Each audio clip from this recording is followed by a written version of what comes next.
ಶರಣಾರ್ಥಿ. ಜೀವನ ದರ್ಶನ ಮಾಲಿಕೆ ಅಡಿಯೊಳಗೆ ಚನ್ನಬಸವಣ್ಣವರಿಂದ ರಚಿತವಾಗಿರುವಂಥ ಕರ್ಣಹಸಿಗೆಯ ವ್ಯಾಖ್ಯಾನ ಮಾಲೆಯ 21ನೇ ಅಧ್ಯಾಯ ಷಡೂರ್ಮಿಗಳು. ಈ ಕಾರ್ಯಕ್ರಮದಲ್ಲಿ ಪಾಲ್ಗೊಂಡಿರುವಂಥ ಎಲ್ಲ ಶರಣ ತಂದೆ ತಾಯಿಗಳ ಪವಿತ್ರ ಆತ್ಮಕ್ಕೆ ಶರಣಾರ್ಥಿಗಳು.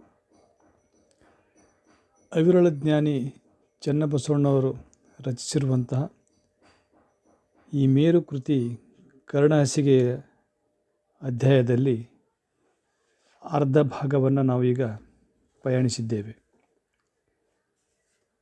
ಪ್ರಾರಂಭದ ಅಧ್ಯಾಯವಾಗಿರುವಂಥ ಪ್ರಣವದುತ್ಪತ್ತಿಯಿಂದ ಪಾಲ್ಗೊಂಡು ಜಗದುತ್ಪತ್ತಿ, ಪಂಚಭೂತ ಮಹಾಭೂತಗಳ ಉತ್ಪತ್ತಿ, ಪಿಂಡ ಸಂಗ್ರಹ, ಬುದ್ಧೀಂದ್ರಿಯಗಳು, ಕರ್ಮೇಂದ್ರಿಯಗಳು, ದಶವಾಯುಗಳು, ಕರ್ಣ ಚತುಷ್ಟಯಗಳು, ಆತ್ಮ, ಪಂಚವಿಂಶತಿ ತತ್ವಗಳು, ದಶನಾಡಿಗಳು, ಹೀಗೆ ಅಷ್ಟಾತ್ಮಗಳಿಂದ ಮುಂದುವರಿದು ಅಷ್ಟಮದಗಳು, ಅಷ್ಟತನುಗಳು,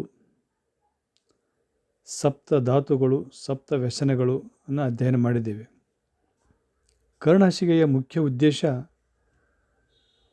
ಈ ಜೀವಿಗಳು ಹೇಗೆ ಉಗಮವಾದವು, ಉಗಮಿಸಿರುವಂತಹ ಜೀವಿಗಳಲ್ಲಿಯೇ ಅತ್ಯಂತ ಉಚ್ಛ್ರಾಯ ಹಂತದಲ್ಲಿರುವಂತಹ ಉನ್ನತ ಸ್ಥಿತಿಯಲ್ಲಿರುವಂತಹ ಸಂಪೂರ್ಣ ವಿಕಸನ ಹೊಂದಿರುವಂತಹ ಜೀವಿಯಾಗಿರುವಂತಹ ಮನುಷ್ಯ ಹೇಗೆ ಬದುಕಬೇಕು,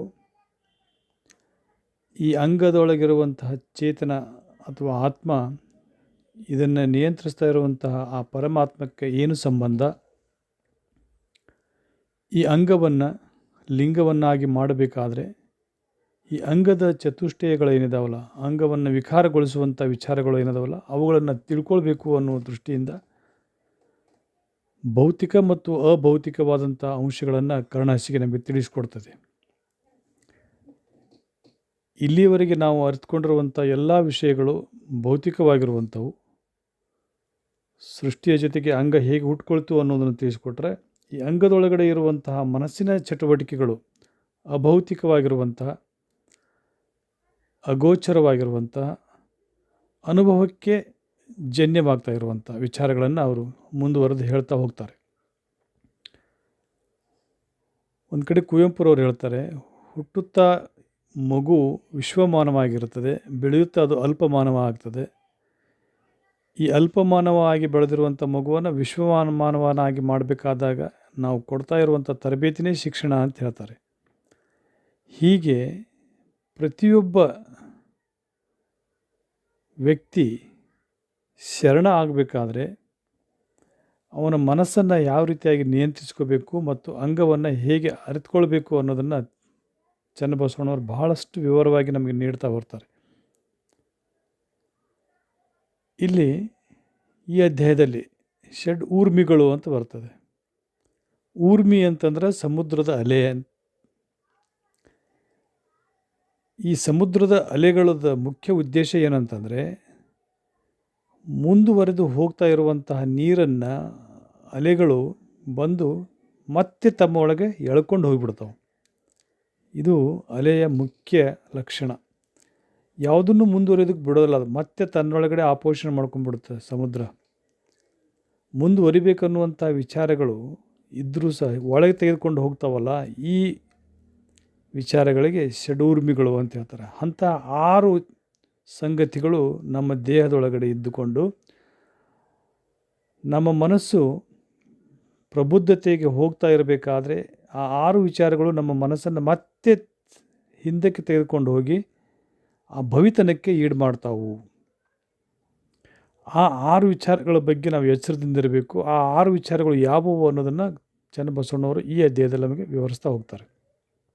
ಆ 6 ವಿಚಾರಗಳು ಯಾವುವು ಅಂದರೆ, ಭೂಭಕ್ಷ ಚ ಪಿಪಾಸ ಚ ಪ್ರಾಣಶ್ಚ ಮನಸ್ಸಂಸ್ರೌತೌ ಶೋಕಮೋಹೌ ಶರೀರಶ್ಚ ಜರಾಮೃತ್ಯು ಷಡೂರ್ಮಯ ಎಂಬುದಾಗಿ. ಇದು ಕರ್ಣಹಸಿಗೆ ಒಳಗೆ ಕೊಟ್ಟಿರುವಂಥ ಮೂಲ ಪಠ್ಯ. ಇದು ಏನಂದರೆ, ಕ್ಷುತ್ತು, ಪಿಪಾಸೆ, ಶೋಕ, ಮೋಹ, ಜರ ಅಥವಾ ಜನನ, ಮರಣ, ಇಂತಿವು ಷಡೂರ್ಮಿಗಳು. ಇವಕ್ಕೆ ವಿವರ ಕ್ಷುತ್ತು ಪಿಪಾಸೆ ಈ ಎರಡು ಪ್ರಾಣದ ಧರ್ಮ, ಶೋಕ ಮೋಹ ಈ ಎರಡು ಮನದ ಧರ್ಮ, ಜರ ಮರಣ ಈ ಎರಡು ದೇಹದ ಧರ್ಮ. ಇಂತಿವು ಷಡೂರ್ಮಿಗಳು. ಇದು ಷಡೂರ್ಮಿಗಳು ಅಧ್ಯಾಯದಲ್ಲಿ ಕರ್ಣಹಸಿಗೆ ಒಳಗಡೆ ಚನ್ನಬಸವಣ್ಣವರು ನೀಡಿರುವಂಥ ಪಠ್ಯ. ಇಷ್ಟು ಅವರು ಹೇಳಿಬಿಡ್ತಾರೆ. ಪ್ರಾಣಕ್ಕೆ ಸಂಬಂಧಪಟ್ಟಂಥ ಎರಡು ಅಂಶಗಳು, ಮನಕ್ಕೆ ಸಂಬಂಧಪಟ್ಟಂಥ ಎರಡು ಅಂಶಗಳು, ದೇಹಕ್ಕೆ ಸಂಬಂಧಪಟ್ಟಂಥ ಎರಡು ಅಂಶಗಳು. ಒಟ್ಟು ಈ 6 ಅಂಶಗಳು ಏನಪ್ಪ ಅಂದ್ರೆ ಇವು ಷಡೂರ್ಮಿಗಳು ಅಂತ ಹೇಳ್ತಾರೆ. ಆ 6 ಅಂಶಗಳು ಯಾವುವಂದರೆ ಕ್ಷುತ್ ಪಿಪಾಸೆ, ಶೋಕ ಮೋಹ, ಜರ ಮರಣ. ಇವುಗಳನ್ನು ಒಂದೊಂದಾಗಿ ನಾವು ವಿವರವಾಗಿ ನೋಡ್ತಾ ಹೋದರೆ ಎಷ್ಟು ಮನಸ್ಸನ್ನು ಮತ್ತು ಅಂಗವನ್ನು ಚನ್ನಬಸವಣ್ಣವರು ಅಧ್ಯಯನ ಮಾಡಿದರು ಅನ್ನೋದನ್ನು ನಮಗೆ ಅದರ ಆಳ ಹರವು ಗೊತ್ತಾಗ್ತೈತೆ.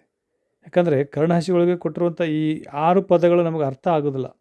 ಕ್ಷುತ್ತು ಅಂದ್ರೇನು, ಪಿಪಾಸೆ ಅಂದ್ರೇನು, ಶೋಕ ಯಾವುದು, ಮೋಹ ಯಾವುದು, ಜನನ ಮತ್ತು ಮರಣ ಅಂದರೆ ಏನು ಅನ್ನೋದ್ರ ಬಗ್ಗೆ ವಿವರವಾಗಿ ನಾವು ನೋಡ್ತಾ ಹೋದಾಗ ಹೌದಲ್ಲ, ಈ 6 ಅಂಶಗಳು ನಮ್ಮನ್ನು ಭವಿತನಕ್ಕೆ ತಳ್ತಾವು ಅನ್ನೋದನ್ನು ಅರ್ಥ ಆಗ್ತದೆ. ಕರ್ಣಹಸಿಗೆಯನ್ನು ಅರ್ಥೈಸ್ಕೊಳ್ಬೇಕಾದ್ರೆ ಬೇರೆ ಬೇರೆ ದೃಷ್ಟಿಕೋನದಿಂದ ಅರ್ಥೈಸ್ಕೊಂಡಿದ್ದಾವೆ. ಇಲ್ಲಿವರೆಗೂ ಸಹ ಸುಮಾರು 900 ವರ್ಷಗಳ ಹಿಂದೆ ರಚನೆ ಆಗಿರುವಂಥ ಕರ್ಣಹಸಿಗೆಯನ್ನು ಬೇರೆ ಬೇರೆ ದೃಷ್ಟಿಕೋನದಿಂದ ನೋಡ್ತಾ ಹೋಗ್ತಾರೆ.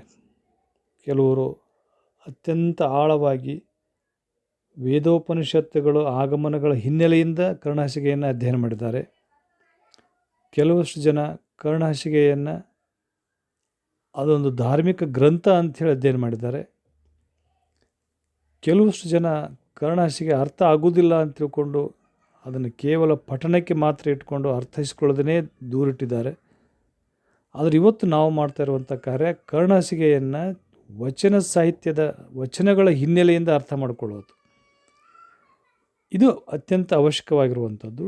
ಜೊತೆಗೆ ಕರ್ಣಹಸಿಗೆಯಲ್ಲಿರುವಂಥ ವೈಜ್ಞಾನಿಕ ಮತ್ತು ವೈಚಾರಿಕ ವಿಚಾರಗಳನ್ನು ತಿಳಿದುಕೊಂಡು ಕರ್ಣಹಸಿಗೆಯನ್ನು ವೈಜ್ಞಾನಿಕ ಹಿನ್ನೆಲೆಯಿಂದ ಅರ್ಥ ಮಾಡಿಕೊಳ್ಳೋದು.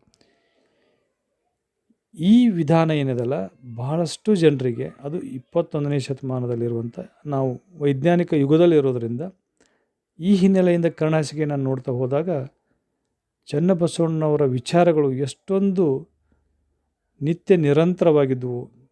ಸುಮಾರು 900 ವರ್ಷಗಳ ಮುಂಚೆ ಚನ್ನಬಸವಣ್ಣವರು 12ನೇ ಶತಮಾನದಲ್ಲಿ ಚಿಂತನೆ ಮಾಡಿದರು ಅನ್ನೋದು ನಮ್ಗೆ ಗೊತ್ತಾಗ್ತೈತೆ.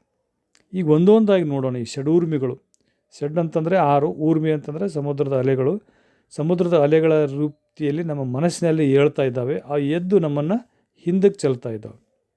ಇಲ್ಲಿ ಹೇಳ್ತಾರೆ, ಪ್ರಸ್ತುತವಾಗಿ ಈ ಪ್ರಾಣ, ಮನಸ್ಸು ಮತ್ತು ದೇಹಕ್ಕೆ ಬರುವ ತೆರೆಗಳನ್ನು ಇಲ್ಲಿ ಪ್ರಸ್ತಾಪಿಸ್ತಾ ಹೋಗ್ತಾರೆ.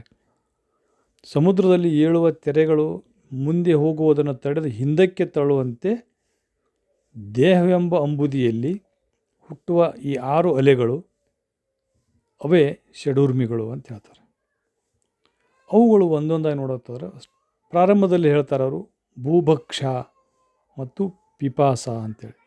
ಭೂಭಕ್ಷ ಅಂತಂದರೆ ಕ್ಷುತ್ತು ಅಂತಲೂ ಕರೀತಾರೆ. ಅದಕ್ಕೆ ಕ್ಷುತ್ತು ಅಂತಂದರೆ ಹಸಿವು. ಪಿಪಾಸ ಅಂತಂದರೆ ತೃಷೆ ಅಥವಾ ನೀರಡಿಕೆ ಅಂತ ನಾವು ಕರಿತೀವಿ. ಇವೆರಡೂ ಮಾನವನನ್ನು ಬಳಲಿಸಿಬಿಡ್ತಾವೆ. ಪ್ರಾರಂಭದಲ್ಲಿ ಚನ್ನಬಸವಣ್ಣ ಹೇಳಿದ್ದಾರೆ, ಇವು ಪ್ರಾಣಕ್ಕೆ ಸಂಬಂಧಪಟ್ಟಂಥ 2 ಅಂಶಗಳು, ಪ್ರಾಣದ ಧರ್ಮ ಅಂತ ಹೇಳ್ತಾರೆ, ಕ್ಷುತ್ತು ಮತ್ತು ಪಿಪಾಸೆ. ಸಾಮಾನ್ಯವಾಗಿ ಒಬ್ಬ ವ್ಯಕ್ತಿ ಎಷ್ಟೇ ಉನ್ನತ ಸ್ಥಾನದಲ್ಲಿರಲಿ ಅಥವಾ ಉನ್ನತ ವಿಚಾರವಂತನಾಗಿರಲಿ, ಅವನು ಇವೆರಡನ್ನು ಮೀರೋದಕ್ಕೆ ಸಾಧ್ಯ ಇಲ್ಲ. ಯಾವುದು? ಹಸಿವು ಮತ್ತು ನೀರಡಿಕೆಯನ್ನು. ಈ ಹಸಿವು ಮತ್ತು ನೀರಡಿಕೆ ಅನ್ನುವಂಥದ್ದನ್ನು ನಿಯಂತ್ರಿಸ್ತಾನೆ ಅವನು ತನ್ನ ವಿಚಾರಗಳನ್ನು, ತನ್ನ ಸಾಧನೆಗಳನ್ನು, ತನ್ನ ಯಾವುದೇ ರೀತಿಯಾದಂಥ ಉನ್ನತ ಹಂತಕ್ಕೆ ಏರಬೇಕಾಗ್ತೈತಿ. ಇವೆರಡನ್ನ ನಿರಾಕರಿಸಿ ಬದುಕೋದಕ್ಕೆ ಸಾಧ್ಯ ಇಲ್ಲ. ಹಾಗಾಗಿ ಒಬ್ಬ ವ್ಯಕ್ತಿ ಯಾವುದೇ ಒಂದು ಸಾಧನಾ ಪಥದಲ್ಲಿ ನಡೀತಾ ಇದ್ದಾನಪ್ಪ ಅಂತಂದ್ರೆ ಇವೆರಡನ್ನೂ ಬಿಡುವಂಗಿಲ್ಲ. ಈ ಭೂಭಕ್ಷ ಅಥವಾ ಕ್ಷುತ್ತು ಅನ್ನುವಂಥದ್ದು ಅಂದರೆ ಹಸಿವನ್ನು ಅವನು ಸಂಪೂರ್ಣವಾಗಿ ಮರೆತು ಅಥವಾ ಹಸಿವನ್ನು ಪರಿಗಣಿಸದೇನೆ ತನ್ನ ಸಾಧನೆಯನ್ನು ಮಾಡೋದಕ್ಕೆ ಸಾಧ್ಯ ಇಲ್ಲ. ಹಾಗಾಗಿ ಯಾವುದೇ ವ್ಯಕ್ತಿಗೆ ಹಂತ ಹಂತವಾಗಿ ಪ್ರತಿನಿತ್ಯ ಆದರೂ ಸಹ ಈ ಹಸಿವು ಮತ್ತು ಈ ತೃಷೆಯನ್ನು ಶಮನಗೊಳಿಸಲೇಬೇಕು. ಇವು ಈ ವ್ಯಕ್ತಿಯ ಸಾಧನೆಗೆ ಅಡ್ಡಿಯಾಗುವಂಥ 2 ಅಂಶಗಳು ಅಂತ ಹೇಳ್ತಾರೆ. ಒಂದು ವೇಳೆ ನಾವು ಹಸಿವನ್ನು ನಾವು ನೆಗ್ಲೆಕ್ಟ್ ಮಾಡಿಬಿಟ್ರೆ ದೇಹ ಕುಸಿದು ಹೋಗ್ತದೆ, ಪ್ರಾಣ ದೇಹವನ್ನು ಬಿಟ್ಟು ಹೋಗಿಬಿಡ್ತದೆ. ಆ ಕಾರಣಕ್ಕಾಗಿ ಷಡೂರ್ಮಿಗಳೊಳಗಡೆ ಪ್ರಮುಖವಾದಂತಹ ಈ ಪ್ರಾಣಕ್ಕೆ ಸಂಬಂಧಪಟ್ಟಂಥ 2 ಅಂಶಗಳು ಯಾವುವು ಅಂತಂದರೆ ಒಂದು ಹಸಿವು, ಒಂದು ತೃಷೆ. ಸಾಮಾನ್ಯವಾಗಿ ಹೇಳ್ತಾರೆ, ಒಬ್ಬ ವ್ಯಕ್ತಿ ಒಂದು ವಾರದ ಮಟ್ಟಿಗೆ ಆಹಾರ ಇಲ್ಲದೆ ಬದುಕಬಹುದು, ಆದರೆ ನೀರು ಇಲ್ಲದೆ ಬದುಕೋದಕ್ಕೆ ಸಾಧ್ಯನೇ ಇಲ್ಲ. ಕಾರಣ ಏನು ಅನ್ನೋದನ್ನು ನಾವು ಹಿಂದೆ ಪಂಚಮಹಾಭೂತಗಳ ಉತ್ಪತ್ತಿಯೊಳಗೆ ನೋಡಿದ್ದೀವಿ. ಈ ಅಂಗ ಪಂಚಮಹಾಭೂತಗಳಿಂದ ಆಗಿದೆ. ನಮ್ಮ ಶರೀರದೊಳಗಡೆ ಎಷ್ಟು ಪ್ರಮಾಣ ನೀರಿದೆಯಪ್ಪ ಅಂತಂದರೆ ಪೃಥ್ವಿ ತತ್ವದಿಂದ ಹುಟ್ಟಿಕೊಂಡಿರುವಂಥ ಈ ಅಂಗಕ್ಕೆ ಪೃಥ್ವಿ ಮೇಲಿರುವಂತಹ ನೀರಿನ ಪ್ರಮಾಣ ಅಷ್ಟೇ ಇರಬೇಕಾಗುತ್ತೆ. 73% ನೀರು ಭೂಮಿ ಮೇಲಿದೆ ಅಂದಮೇಲೆ ಪೃಥ್ವಿ ತತ್ವದಿಂದ ಉಂಟಾಗಿರುವಂಥ ಅಂಗದೊಳಗೂ ಸಹ 73% ನೀರು ಇರಲೇಬೇಕು. ನೀರಿನ ಅಂಶ ಕಡಿಮೆ ಆತಂದ್ರೆ ನಿರ್ಜಲೀಕರಣ ಆಗ್ತದೆ, ಡಿಹೈಡ್ರೇಷನ್ ಆಗ್ತದೆ. ಅದಕ್ಕೆ ದೇಹ ಏನಪ್ಪ ಅಂದ್ರೆ ಹೇಳ್ತದೆ, ನನಗೆ ನೀರನ್ನು ಹಾಕು ಅಂತೇಳಿ. ಅದನ್ನೇ ನಾವು ತೃಷೆ ಅಂತ ಕರಿತೀವಿ. ಹಾಗಾಗಿ ಈ ನೀರು ಅನ್ನುವಂಥದ್ದು, ಈ ತೃಷೆ ಅನ್ನುವಂಥದ್ದನ್ನು ಈ ಅಂಗ ಮೀರಿ ಬದುಕೋದಕ್ಕೆ ಸಾಧ್ಯ ಇಲ್ಲ. ಆ ಕಾರಣಕ್ಕಾಗಿ ಅಂಗ ಇದ್ರೇ ಲಿಂಗಜ್ಞಾನ. ಅಂಗವನ್ನು ನಾವು ಕಡೆಗಣಿಸಿ ಲಿಂಗಜ್ಞಾನ ಪಡೆಯೋದಕ್ಕೆ ಸಾಧ್ಯ ಇಲ್ಲ. ಅದಕ್ಕೆ ಅಕ್ಕ ಮಹಾದೇವಿ, ಬಸವಣ್ಣವರು ಎಲ್ಲರೂ ತಮ್ಮ ವಚನದಲ್ಲಿ ಹೇಳ್ತಾರೆ, ಇದಕ್ಕೆ ಲಿಂಗಕಾಯ ಅಂತ ಕರೀತಾರೆ. ದೇವನೊಲಿಸ ಬಂದ ಕಾಯವ ಕೆಡಿಸಲಾಗದು ಅಂತ ಹೇಳ್ತಾರೆ. ಆ ಕಾರಣಕ್ಕಾಗಿ ಈ ಪ್ರಾಣಕ್ಕೆ ಕುತ್ತು ಬರುವಂತಹದ್ದು ಯಾವುದರಿಂದಪ್ಪ ಅಂತಂದರೆ ಈ ಹಸಿವು ಮತ್ತು ತೃಷೆಯಿಂದ. ಆ ಕಾರಣಕ್ಕಾಗಿ ಈ ಹಸಿವನ್ನು ನೆಗ್ಲೆಕ್ಟ್ ಮಾಡುವಂಗಿಲ್ಲ, ತೃಷೆಯನ್ನು ನೆಗ್ಲೆಕ್ಟ್ ಮಾಡೋಂಗಿಲ್ಲ, ಆದರೆ ನಿಯಂತ್ರಿಸಬಹುದು ಅನ್ನೋದನ್ನು ಮುಂದೆ ವಚನಕಾರರು ಹೇಳ್ತಾರೆ. ಹಸಿವನ್ನು ಹೇಗೆ ನಿಯಂತ್ರಿಸಬೇಕು, ತೃಷೆಯನ್ನು ಹೇಗೆ ನಿಯಂತ್ರಿಸಬೇಕು. ಸಾಮಾನ್ಯವಾಗಿ ವಚನಕಾರರ ವಚನಗಳನ್ನು ನಾವು ಓದ್ತಾ ಹೋದಾಗ ಹೇಳ್ತಾರೆ, ಇದಕ್ಕಾಗಿ ಸತ್ತವರು ಕೋಟ್ಯಾನುಕೋಟಿ ಇದ್ದಾರೆ. ಹಸಿವಿಗಾಗಿ ಸತ್ತವರು, ತೃಷೆಗಾಗಿ ಸತ್ತವರು, ನಿನಗಾಗಿ ಸತ್ತವ್ರನ್ನೊಬ್ಬರು ಕಾಣೆ ಅಂತ ಹೇಳ್ತಾರೆ ಅಲ್ಲಂಪ್ರಭುಗಳು. ಹಣಕ್ಕಾಗಿ ಸತ್ತವರು ಕೋಟಿ, ಹೊನ್ನಿಗಾಗಿ ಸತ್ತವರು ಕೋಟಿ, ಮಣ್ಣಿಗಾಗಿ ಸತ್ತವರು ಕೋಟಿ, ಹೆಣ್ಣಿಗಾಗಿ ಸತ್ತವರು ಕೋಟಿ, ನಿನಗಾಗಿ ಸತ್ತವರನ್ನು ಕಾಣೆ ಅಂತ ಹೇಳ್ತಾರೆ. ಹಾಗೆ ನಾವು ಇಲ್ಲಿ ಭೂಮಿ ಮೇಲೆ ಜನಿಸಿ ಬಂದೀವಪ್ಪ ಅಂತಂದರೆ ನಮ್ಮ ಆಯುಷ್ಯ ಮುಗಿಯುವವರೆಗೂ ಸಹ ನಾವು ಅಂಗದ ಕಡೆನೇ ಹೆಚ್ಚು ಗಮನ ಕೊಡ್ತಾ ಬರ್ತೀವಿ. ಪ್ರತಿನಿತ್ಯ ಅಂಗಸೌಖ್ಯಕ್ಕೆ ಬಗ್ಗೆನೇ ಮಾತಾಡೋದು, ಅಂಗಸೌಖ್ಯಕ್ಕಾಗಿಯೇ ಚಿಂತನೆ ಮಾಡೋದು.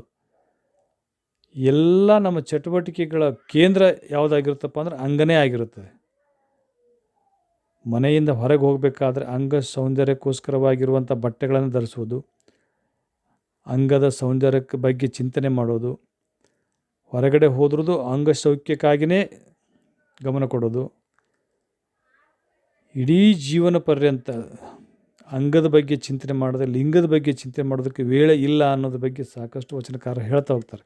ಹಾಗಾಗಿ ಈ ಅರಿವು ಅನುಭವಕ್ಕೆ ಅಡ್ಡಿಯಾಗುವಂತಹ 2 ಅಂಶಗಳು ಯಾವಂದರೆ ಒಂದು ಭೂಭಕ್ಷ ಅಥವಾ ಕ್ಷುತ್ತು ಅಥವಾ ಹಸಿವು ಅನ್ನುವಂಥದ್ದು, ಇನ್ನೊಂದು ನೀರಡಿಕೆ ಅನ್ನುವಂಥದ್ದು. ಇದು ಪ್ರಾಣಕ್ಕೆ ಸಂಬಂಧಪಟ್ಟಂಥವು. ಅವೆರಡನ್ನು ನಾವು ಸಂತೃಪ್ತಿಗೊಳಿಸ್ತೇ ಹೋದರೆ ಪ್ರಾಣ ಬಿಟ್ಟು ಹೋಗಿಬಿಡ್ತೈತಿ. ಪ್ರಾಣ ಹೋಯ್ತಪ್ಪ ಅಂತಂದರೆ ಅಲ್ಲಿ ಮನನೂ ಇಲ್ಲ, ಬುದ್ಧಿನೂ ಇಲ್ಲ. ಅದಕ್ಕೆ ಕ್ಷುತ್ತು ಮತ್ತು ಪಿಪಾಸೆ ಅನ್ನುವಂಥವು 2 ಪ್ರಾಣದ ಧರ್ಮ ಅಂತ ಹೇಳ್ತಾರೆ. ಇನ್ನು ಮುಂದುವರೆದು ಶೋಕ ಮತ್ತು ಮೋಹ. ಶೋಕ ಅಂದರೆ ದುಃಖ, ಮೋಹ ಅಂದರೆ ಅತಿಯಾದ ಮಮಕಾರ. ಇವೆರಡೂ ಮನಸ್ಸಿಗೆ ಸಂಬಂಧಪಟ್ಟಂಥವು. ಯಾವುದಕ್ಕೆ ನಾವು ಮನಸ್ಸು ಇಚ್ಛೆ ಪಡಿತಪ್ಪ ಅಂದರೆ ಅದು ಸಿಗದೆ ಹೋದರೆ ಅಥವಾ ಸಿಕ್ಕ ಮೇಲೆ ಕಳೆದು ಹೋದರೆ ಆವಾಗ ನಮಗೆ ಶೋಕ ಆಗ್ತದೆ, ದುಃಖ ಆಗ್ತದೆ. ನಮಗೆ ಪ್ರಿಯವಾದ ವಸ್ತು ಕಳೆದರೆ ಅಥವಾ ಪ್ರೀತಿಯ ಸತಿ ಸುತ್ತರು ಅಗಲಿದರೆ ಶೋಕ ಉಂಟಾಗ್ತದೆ. ಈ ಶೋಕದ ಇನ್ನೊಂದು ರೂಪನೇ ಮೋಹ, ಅತಿಯಾದಂತಹ ಮಮಕಾರ. ಯಾವುದನ್ನು ನಾವು ಅತಿಯಾಗಿ ಹಚ್ಕೊಂಡಿರ್ತೀವೋ, ಅತಿಯಾದ ಪ್ರೀತಿಸ್ತಿರ್ತೀವೋ ಅದು ನಮ್ಮಿಂದ ದೂರ ಆದರೆ ಶೋಕ ಬರ್ತದೆ. ಶೋಕ ಉಂಟಾಗೋದಕ್ಕೆ ಕಾರಣನೇ ಮೋಹ. ಮೋಹ ಅನ್ನುವಂಥದ್ದು ನಮ್ಮ ಮನಸ್ಸನ್ನು ಒಂದೇ ಒಂದು ವಸ್ತುವಿನ ಮೇಲೆ ಕೇಂದ್ರೀಕರಣ ಆಗುವ ಹಾಗೆ ಮಾಡುವಂಥ ಒಂದು ಪ್ರಕ್ರಿಯೆ ಅದು. ಆ ಕಾರಣಕ್ಕಾಗಿ ವಚನಕಾರ ಹೇಳ್ತಾ ಹೋಗ್ತಾರೆ, ಶರಣರು ಬಹಳಷ್ಟು ವಚನದಲ್ಲಿ ಹೇಳ್ತಾರೆ, ಯಾವುದ್ರ ಮೇಲೆ ಮೋಹ ಇರಬೇಕು, ಯಾವುದ್ರ ಮೇಲೆ ಮೋಹ ಇರಬಾರ್ದು. ಮೋಹ ಏನನ್ನು ಅಂತಿಮ ಫಲ ಯಾವುದಪ್ಪ ಅಂದ್ರೆ ಶೋಕ. ಹಾಗಾಗಿ ಹೆಂಡತಿ ಮಕ್ಕಳು, ತಂದೆ ತಾಯಿ, ಇದ್ರ ಮೇಲೆ ಮನುಷ್ಯನ ಜಾಸ್ತಿ ಮೋಹವನ್ನು ಹೊಂದ್ಕೊಂಡಿರ್ತಾನೆ. ನೋಡ್ರಿ, ಪ್ರತಿಯೊಬ್ಬರ ಚಟುವಟಿಕೆಗಳು ಸಹ ಈ ಮೋಹದ ಬಲೆಯೊಳಗೇ ಸುತ್ತಕೊಂಡಿರ್ತಾವೆ. ಒಂದು ಯಾವುದಾದ್ರೂ ಒಂದು ಒಳ್ಳೆಯ ವಸ್ತು ಕಾಣ್ತಪ್ಪ ಅಂದ್ರೆ ನನಗೆ ಬೇಕು ಅನ್ನುವಂಥದ್ದು, ನನ್ನ ಮಕ್ಕಳಿಗೆ ಬೇಕನ್ನುವಂಥದ್ದು, ನನ್ನ ಮನೆಗೆ ಬೇಕು ಅನ್ನುವಂಥದ್ದು, ಇದು ಮೋಹದ ಬಲೆ. ಇದರೊಳಗಡೆ ಎಲ್ಲರೂ ಸಿಲುಕಿಕೊಂಡು ಬಿಡ್ತಾರೆ. ಒಂದು ವೇಳೆ ಆ ವಸ್ತು ಆಗಲಿ ಅಥವಾ ವ್ಯಕ್ತಿ ಆಗಲಿ ಅದಕ್ಕೆ ಮೋಹಕ್ಕೆ ಒಳಪಟ್ಟಂಥದ್ದು ನಮ್ಮಿಂದ ಬಿಟ್ಟು ಹೋಯ್ತಪ್ಪ ಅಂದ್ರೆ ಆಟೋಮೆಟಿಕ್ಕಾಗಿ ಅಲ್ಲಿ ಶೋಕ ಉಂಟಾಗ್ತದೆ. ಹಾಗಾಗಿ ನಮ್ಮನ್ನು ಬಹಳಷ್ಟು ಮೋಹಕ್ಕೆ ಒಳಪಟ್ಟವರು ನಮ್ಮಿಂದ ದೂರ ಸರಿದರೆ ಅಲ್ಲಿ ಬಳಲಿಕ್ಕೆ ಸಹಜ ಆಗ್ತೈತಿ. ಆವಾಗ ಇದು ಮನಸ್ಸಿನ ಧರ್ಮ ಅಂತ. ಯಾಕಂದರೆ ನಮ್ಮಿಂದ ಅದು ದೂರ ಆಯ್ತಪ್ಪ ಅಂದ್ರೆ ಖಿನ್ನತೆಗೊಳಗಾಗೋದು ಮನಸ್ಸೇ.